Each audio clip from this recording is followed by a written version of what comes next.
మరి మీరు నాలా నా కూతురు గురించి వెతుకుతున్నారా? ఒక్క ప్రయత్నమైనా చేశారా? చిన్నప్పుడు దూరమైన కృష్ణ బాబా 25 సంవత్సరాల తర్వాత మీకు దొరికాడు. ఇప్పుడు నన్ను కూడా 25 సంవత్సరాలు కూతురు గురించి ఆలోచించకుండా వదిలేయమంటారా? వీళ్ళందరిలాగే మీరు కూడా జాలి దయలేని మాటల్ని ఎలా మాట్లాడుతున్నారు? అది కాదమ్మా. ఇంకేం మాట్లాడకండి.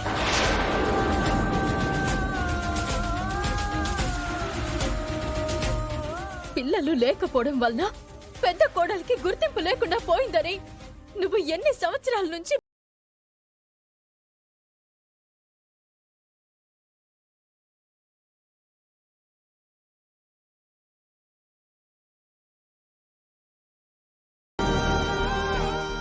ఇప్పుడు నా కూతురు విషయంలో ఇష్టం వచ్చినట్టు ఎలా మాట్లాడగలుగుతున్నావు?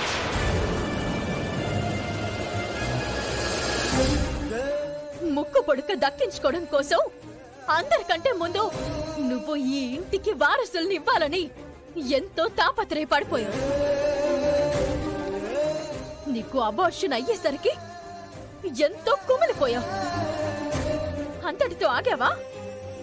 సరోగసి అని అబద్ధం చెప్పి కృష్ణ బావకి పుట్టిన బిడ్డని తెచ్చుకున్నావు కదా.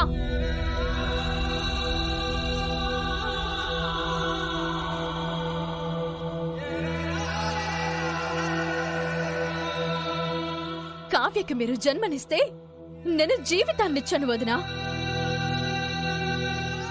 నువ్వు కూడా దయ లేకుండా ఎలా మాట్లాడగలుగుతున్నావు? మీ అందరికీ పిల్లల గురించి ఆశ ఉండొచ్చు, ఆలోచన ఉండొచ్చు, బాధ ఉండొచ్చు, వేదన ఉండొచ్చు.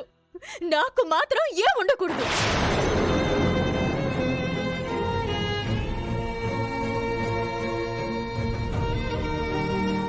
మీరందరూ చనిపోయిందని అనుకున్నా, నా కూతురు బ్రతుకుందని తెలిసినా నాకు సంతోషం ఉండకూడదు. అదేగా మీరందరూ కోరుకునేది. నేనలా ఎందుకు కోరుకుంటానమ్మా?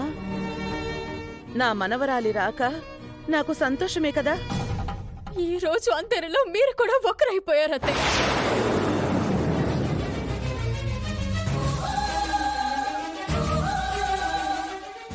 అమ్మా అవని, అవని, అవని, అవని అమ్మని అలా మాట్లాడిందేంట్రా? అవని ఆరోగ్యం గురించే కదా అమ్మ ఆలోచించింది. అందులో తప్పే ఉందిరా. అవని మేడం ఏదో బాధలో అలా అనేశారు. మీరేం అనుకోకండి పెద్దమ్మ గారు.